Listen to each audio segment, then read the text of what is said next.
નમસ્કાર દોસ્તો, ડાયાબિટીસમાં રોટલી ખાતા ડર લાગે છે ને?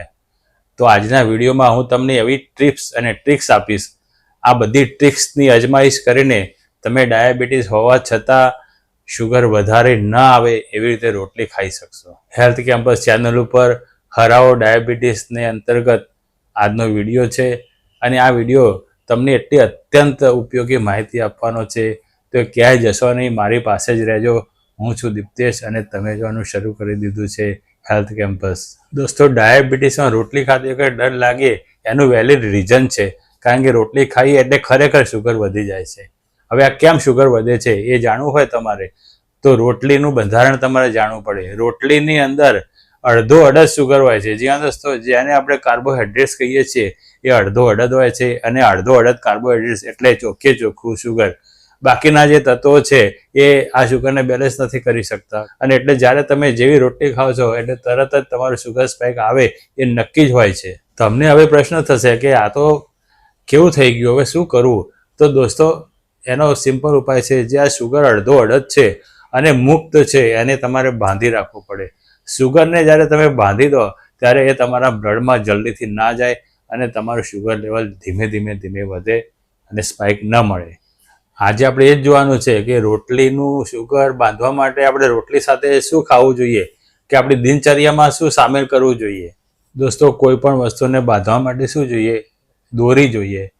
આ દોરી ક્યાંથી આવે? ફાઈબરમાંથી. જ્યાં દોસ્તો ફાઈબર એટલે રેશા અને રેશાની હંમેશા દોરી બને. તો એક ઝાડ બનાવી હોય કે દોરીઓથી તમારે શુગરને બાંધવું હોય તો તમારે શું ખાવું પડે? ફાઈબર ખાવા પડે. તો દોસ્તો, ફાઈબર તમને શામાંથી મળે છે? તમારા શાકભાજી હોય કે તમારા ફ્રૂટ્સ હોય, જે ઓછી શુગરવાળા ફ્રૂટ્સ હોય, કઠોળ હોય, આ બધામાંથી તમને ફાઈબર મળે.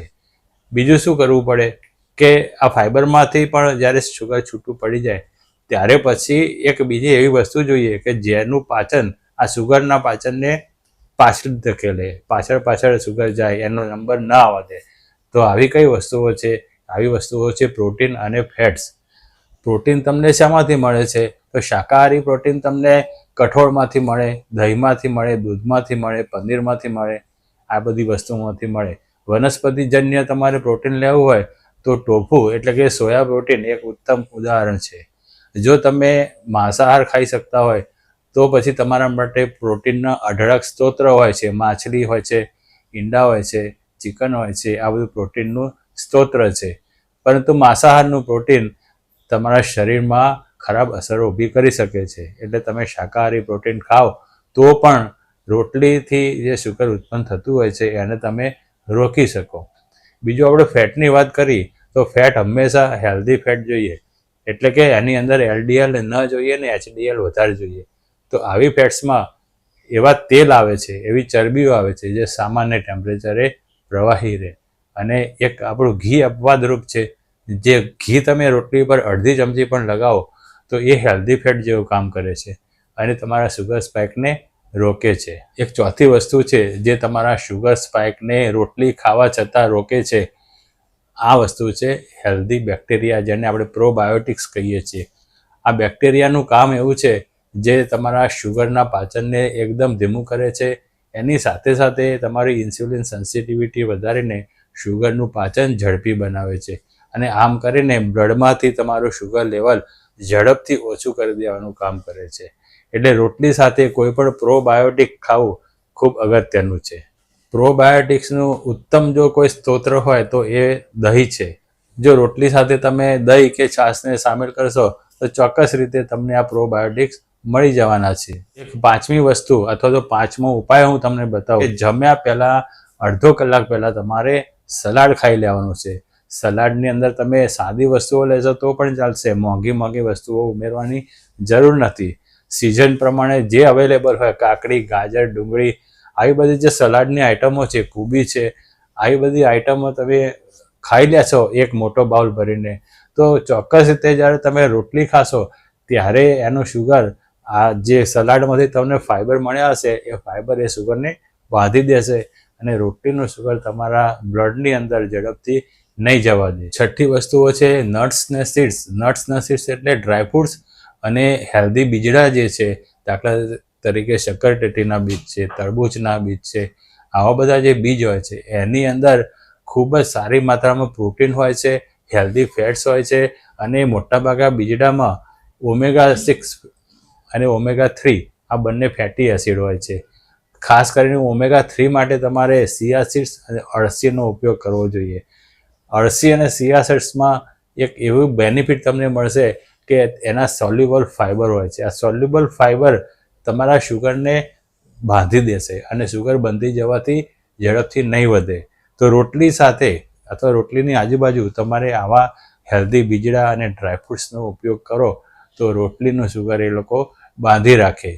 અળસી તમારે જમતી વખતે યુઝ કરવી હોય તો અળસીને શેકીને એને ગ્રાઇન્ડ કરી નાખો અને પછી એનો પાવડર તમે શાક ઉપર, દાળ ઉપર, હવે રોટલીની ઉપર ઘી લગાવીને પછી ચોપડી શકો. આવી રીતે અળસીનો તમે જમતી વખતે જ એટ એ ટાઈમ ઉપયોગ પણ કરી શકશો. આપણે જે નટ્સ કયા એની અંદર મોંઘા કોઈ નટ્સ તમને ના મળે અથવા ના લાવી શકો તો ફક્ત સિંગદાણા હશે તોય ચાલશે. અને જો તમે લાવી શકો તો સિંગદાણા, બદામ, અખરોટ આ બધાનો જે ભૂકો છે એ ભૂકો તમે જમતી વખતે શાકભાજીમાં, દાળમાં એવી રીતે નાખશો તો ઓટોમેટિક તમને એના લાભ મળી જવાના છે. સાતમી અને અગત્યની એક વસ્તુ છે, જો એનું સેવન તમે જમ્યાના અડધો કલાક કે 15 મિનિટ પહેલાં કરી નાખો તો ચોક્કસ રીતે જ્યારે તમે રોટલી ખાશો ત્યારે એનું શુગર બંધાઈ જશે અને એનું શુગર ધીમે ધીમે પાચન થશે. તો દોસ્તો આવી વસ્તુ છે કાંજી. જો કાંજી તમને બનાવતા ના આવડતી હોય તો કોમેન્ટ કરજો કે કાંજીની રેસીપી આપો, તો હું ચોક્કસ રીતે કાંજીની રેસીપી આવતા વિડીયોમાં આપીશ. તો દોસ્તો કાંજી એવો એક પદાર્થ છે જેની અંદરથી તમને પ્રોબાયોટિક્સ મળશે અને આ પ્રોબાયોટિક્સ તમારી શુગર લેવલને ઝડપથી વધારતા અટકાવશે. 8મો ઉપાય હું તમને બતાવું તો તમારે આ રોટલીના શુગરને રોકવા માટે અથવા તો એ શુગર હોય તો એનું ઇન્સ્યુલિન સેન્સિટિવિટી વધારીને એનું પાચન કરાવી નાખવા માટે 2 વસ્તુઓ છે.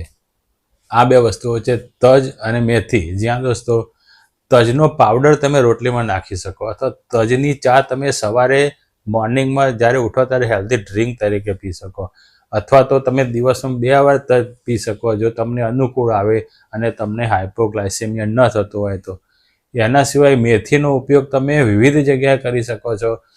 રાત્રે પલાળેલી મેથી સવારે પી શકાય છે, અથવા તો મેથીનો પાવડર બનાવીને જમતી વખતે દાળમાં નાખી શકાય, રોટલીના લોટમાં પણ નાખી શકાય, શાકમાં નાખી શકાય, વઘારમાં નાખી શકાય.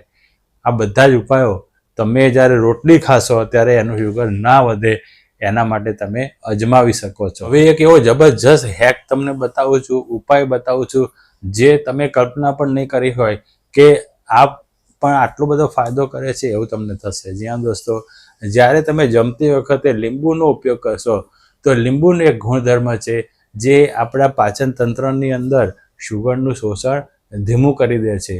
અને શુગરનું શોષણ ધીમું થઈ જવાથી જ્યારે તમે રોટલી ખાશો તો એનું શુગર તમારા બ્લડમાં જલ્દી નહીં જાય અને તમને શુગર સ્પાઇક નહીં આવે.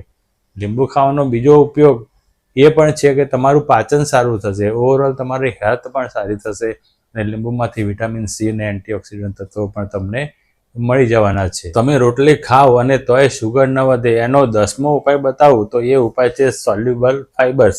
તો દોસ્તો સોલ્યુબલ ફાઇબર્સ આપણને ક્યાંથી મળે તો એમાં ઈસબગુલ આવે, સિયા સીડ્સ આવે અને કાકડી અને એ બધા ખોરાકો આવે. તો દોસ્તો ઈસબગુલ અથવા તો સિયા સીડ્સ તમે જો તમારા બ્રેકફાસ્ટ પછી લઈ લો અથવા તો બ્રેકફાસ્ટ સમયે લઈ લો તો પછી જ્યારે તમે લંચ કરવા બેસો ત્યારે આપણા પેટમાં એક એવું પડ બની જશે જે પડ તમે જ્યારે રોટલી ખાશો એના શુગરને ઝડપથી બ્લડમાં નહીં જવા દે અને તમારું જે શુગર સ્પાઇક આવી જતું હોય છે એને રોકી રાખશે. કાકડી વગેરેમાંથી સોલ્યુબલ ફાઇબર તમારે મેળવવું હોય તો મેં તમને જે સલાડ ખાવાની વાત કરી છે એ સલાડ તમે ખાશો ત્યારે તમને ઓટોમેટિક સોલ્યુબલ ફાઇબર પણ મળી જવાનું છે. તમે રોટલી ખાઓ તેમ છતાં શુગર ન વધે એનો 11મો ઉપાય છે જમ્યા પછીનું 10 મિનિટ વોકિંગ. જ્યાં દોસ્તો આ એક જબરજસ્ત ઉપાય હમણાં જ વૈજ્ઞાનિકોએ શોધી કાઢ્યો છે સંશોધનો કરીને. તો દોસ્તો સંશોધન આધારિત આ માહિતીનો ઉપયોગ તમે જરૂરથી કરો. તમે જમ્યા પછી બેસી ના રહો, સતત પ્રવૃત્તિ કરો, ચાલતા રહો અને 10 મિનિટ સુધી તમે જ્યારે ચાલશો ત્યારે તમારું શુગર જે તમારા સ્નાયુમાં પહેલાંથી જ ભરી રહેલું હશે એ વપરાશે અને શુગર જ્યારે સ્નાયુમાંથી વપરી જશે ત્યારે જે તમે રોટલી ખાશો એનું શુગર ક્યાં જશે? પાછા સ્નાયુની અંદર જશે અને બ્લડમાં નહીં જાય. તો એક આ ઇન્સ્યુલિન વગર સુગર કંટ્રોલ કરવાનો આ જબરજસ્ત ઉપાય ખાધા પછી ચાલવાનો છે. જમ્યા પછી 5-1 મિનિટ આરામ કરો અને પછી 10 થી 15 મિનિટ સુધી તમે વોકિંગ કરો. વોકિંગ તમારે એકદમ હાર્ડ નથી કરવાનું, ધીમું ધીમું જ આપણે જેને કહીએ કે ટહેલવું કે ફરવું એવું વોકિંગ જ કરવાનું છે. શું તમે રોટલી ખાઓ ને સુગર ન વધે એનો 12મો ઉપાય છે પોર્શન કંટ્રોલ. હંમેશા તમે સુગર લેવલને માપીને તમારો પોર્શન કંટ્રોલ નક્કી કરો. લગભગ તમારો પોર્શન કંટ્રોલ 1 રોટલી આવશે. તો 1 રોટલી તમે જ્યારે ખાશો ત્યારે એનો પોર્શન કંટ્રોલ કરશો અને આ 1 રોટલીનું જે અડધો સુગર છે એ તમારું શુગર લેવલ આપણે જે બધા જે ઉપાયો બતાવ્યા છે એની હાજરીમાં એક જરાય તમને શુગર લેવલ નહીં આવવા દે અને તમે બિંદાસ રીતે રોટલી ખાઈ શકશો. દોસ્તો, હજુ ખૂબ અગત્યની માહિતી આવવાની છે, પરંતુ એક પહેલાં ખાસ અપીલ કરી દઉં, જો તમે નવા હો તો હેલ્થ કેમ્પસ ચેનલને અત્યારે સબસ્ક્રાઈબ કરી નાખો. આ વિડીયોને હાઈપ કરજો, લાઈક કરજો, એક સરસ મજાની કોમેન્ટ કરજો અને તમારા મિત્રો સાથે શેર કરવાનું ભૂલતા નહીં. રોટલી ખાવા છતાં સુગર લેવલ ન આવે એનો 13મો ઉપાય છે ખાવાનો ક્રમ. આપણે જે નક્કી કર્યું કે 1-2 રોટલી આપણું પોર્શન સાઇઝ આવી, આ પોર્શન સાઇઝના માટે થોડું શાક અને દાળ વધારી રાખો, બાકીનું શાક, દાળ ને સલાડ તમે પહેલાં ખાઈ લો. જો આવું કરવાથી શું થશે કે પહેલાં તમારા શરીરની અંદર, પાચન તંત્રની અંદર ફાઈબર, પ્રોટીન આ બધું પહેલાંથી જ પહોંચી જશે અને લાઇનમાં એ લોકોનો નંબર આગળ આવશે. લાઇનમાં નંબર આગળ આવવાથી એમનું શુગર પહેલાં વપરાશે અથવા તો એના તત્વો પહેલાં છૂટા પડશે અને રોટલીનું શુગર સૌથી છેલ્લું છૂટવું પડશે અને આમ કરીને તમારું શુગર એકદમ વધી નહીં જાય, તમારા બ્લડમાં પહોંચી નહીં જાય અને તમે શુગર સ્પાઇકથી બચી જશો. રોટલી ખાવા છતાં શુગર ના આવે એનો 14મો ઉપાય છે શાંતિથી નાના નાના કોળિયામાં ચાવીને ખાવું. જ્યાં દોસ્તો તમે જ્યારે ચાવશો ત્યારે આપણે મોઢાની અંદર લાળ જોડે એના કોળિયાના જે કણ છે એનું એક પ્રક્રિયા થશે અને આ પ્રક્રિયા જ એવી થશે જે પેલું જે શુગર છે એને બાંધવાનું કામ કરશે, આંતરડામાં થઈને બ્લડમાં નહીં જાય અને તમારું શુગર સ્પાઇક અટકી જશે. તમે રોટલી જો ડિનરમાં ખાઓ અને શુગર ના વધે એવું કરવું હોય તો આપણે અન્ય ઉપાયોની સાથે ડિનરનો ટાઈમ વહેલો રાખો. હંમેશા ડિનર 7-7:30 વાગે કે મોડામાં મોડું 8 વાગે તમારે કરી લેવું જોઈએ. તમે જ્યારે વહેલા ડિનર કરશો ત્યારે તમારો શુગર સ્પાઇક ઓટોમેટિક ઓછો થઈ જશે. ડિનર વખતે રોટલી ખાવાનો એક સબ ઉપાય, એક બીજો એડિશનલ ઉપાય તમને બતાવું તો જ્યારે ડિનર વખતે તમે રોટલી ખાઓ તો એમાં ઘીની જગ્યાએ તમે પીનટ બટર લગાવો. આ પીનટ બટર લગાવવાથી આપણે જે સિંગદાણાનો વિડીયો હતો એમાં તમે સમજ્યા હતા કે સિંગદાણા શુગર સ્પાઇકને અટકાવે છે. તો એ સિંગદાણાના ગુણધર્મો રોટલી ઉપર આવશે અને રોટલી તમે જે સવારે ઘી સાથે ખાધી હોય તો એની એક વેરાયટી તમે કરી શકશો અને તમારું શુગર સ્પાઇક તમે અટકાવી શકશો. તમે રોટલી તમારા ભોજન પ્રણાલીમાં હોય તેમ છતાં તમારું શુગર ન વધે એના માટેનો 16મો ઉપાય છે તમે સ્ટ્રેસ મેનેજમેન્ટ કરો. તમે ચિંતા મુક્ત રહો અને આનંદી રહો. તમે જ્યારે આનંદી રહેશો ત્યારે તમારા શરીરની અંદર કોર્ટિસોલ નામનું હોર્મોન ઉત્પન્ન નહીં થઈ જાય અને આ કોર્ટિસોલનું કામ લીવરમાંથી શુગર છોડાવવાનું હોય છે. તો કોર્ટિસોલ જેટલો તમે ઓછો ઉત્પન્ન કરશો એટલું લીવર ઓછું શુગર છોડશે અને રોટલી ખાવા છતાં તમારું શુગર સ્પાઇક નહીં આવે. જમતા પહેલાં તમે પ્રભુની પ્રાર્થના કરશો અને લાંબા શ્વાસ લઈને જ્યારે પ્રાણાયામ કરશો તો જમતા પહેલાં તમારું કોર્ટિસોલનું લેવલ ઓછું કરવામાં તમને ઘણી બધી સફળતા મળી જશે. તમે રોટલી ખાઓ તેમ છતાંય શુગર ન વધે એનો 17મો ઉપાય છે તમે દિવસભર પૂરતું પાણી પીવો. જ્યાં દોસ્તો તમારે 3 લીટર પાણી દિવસમાં પીવાનું હોય છે. એના પોર્શન નક્કી કરો. એક સાથે બધું પાણી નથી પીવાનું અને તરસ્યાય નથી રહેવાનું. એનું પ્રત્યેક એક ગ્લાસ તમે તમારા ટાઈમમાં સેટ કરી દો, ટાઈમ ટેબલ પ્રમાણે પીવો તો તમે રોટલી ખાશો તો પણ હાઇડ્રેશન રહેશે. હાઇડ્રેશનથી તમને વધારાની બીજી ભૂખ નહીં લાગે અને તમારું ઓટોમેટિક શુગર લેવલ કંટ્રોલમાં રહેશે.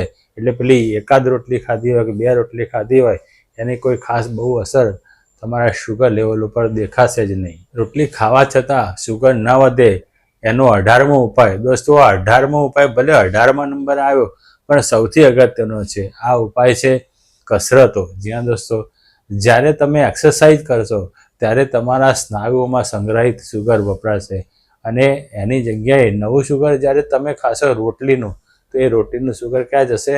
સ્નાયુની અંદર જશે. એટલે જમતા પહેલાં તમે સવારે કસરત કરી હશે અને જમ્યા પછી જ્યારે તમે 10 મિનિટ ચાલશો, આ બધું જ તમારી રોટલીના શુગરને ઝડપથી વધવા નહીં દે. કસરતનો એક જબરજસ્ત બેનિફિટ એ છે કે કસરત કરવાથી ઇન્સ્યુલિન વગર તમારું શુગર તમે પચાવી શકો છો. આ એક એટલો જબરજસ્ત ઉપાય છે કે કોઈનું પેનક્રિયાસ વીક હોય, ઇન્સ્યુલિન ઓછું ઉત્પન્ન થતું હોય, તો પણ વગર ઇન્સ્યુલિને એ માણસ પોતાનું શુગર કંટ્રોલ કરી શકે છે. તમે રોટલી ખાઓ તેમ છતાં શુગર ના વધે, એનો 19મો ઉપાય છે રોજ અલગ અલગ અનાજની રોટલી બનાવો. જ્યાં દોસ્તો રોજ ઘઉંની રોટલી નહીં, સોમવારે ઘઉંની તો મંગળવારે જુવારની, બુધવારે બાજરીનો રોટલો, આવી ફરતી જેટલા અનાજ તમને મળે, રાગી છે, આવા બધા ઘણા બધા અનાજ છે. આ અનાજનો તમે ફરતો ઉપયોગ કરશો તો શુગર સ્પાઇકને ચોક્કસ રીતે તમે અટકાવી શકશો. એટલું જ નહીં, અલગ અલગ અનાજના અલગ અલગ ગુણધર્મો મળશે. દાખલા તરીકે જુવાર છે તો જુવારમાંથી તમને જબરજસ્ત કમ્પ્લીટ પ્રોટીન મળશે. રાગી તમે ખાશો તો એમાંથી તમને કેલ્શિયમ જબરજસ્ત મળશે. તો આ બધા જે લાભ છે તમે ઉપાડી શકશો. તમે રોટલી ખાઓ તેમ છતાં શુગર જરાય ન વધે, એનો 20મો ઉપાય છે તમે રાઈસ અને રોટલીને ઓલ્ટરનેટિવ દિવસે ખાઓ. જે દિવસે રોટલી ખાઓ એ દિવસે રાઈસ ન ખાઓ, રાઈસ ખાઓ એ વખતે રોટલી ના ખાઓ. અથવા તો બંને જ્યારે જે દિવસ ખાવું હોય તો બંનેનો પોર્શન કંટ્રોલ અડધો અડધો કરો. ત્યારે તમારું શુગર સ્પાઇક રાઈસ અને રોટલી ખાવા છતાં પણ નહીં આવે. દોસ્તો, આપણી ચેનલ ઉપર હરાવો ડાયાબિટીસના મિશન અંતર્ગત દરેક વિડીયોમાં ડાયાબિટીસને ટાર્ગેટ બનાવીને તમને ખૂબ ઇન્ફોર્મેશન આપીને તમને ઇન્ફોર્મેટિવ કરવાની કોશિશ કરવામાં આવે છે. આ વિડીયો પૂરો થયો, પરંતુ આવો જ વિડીયો અહીંયા આવી રહ્યો છે. આ લિંક ઉપર ક્લિક કરો અને અત્યારે જ ભૂલ્યા વગર આ વિડીયો પણ જોઈ લો. આ વિડીયો ખાસ તમારા માટે સિલેક્ટ કરેલો છે. પ્રસન્ન રહો, સ્વસ્થ રહો. ધન્યવાદ.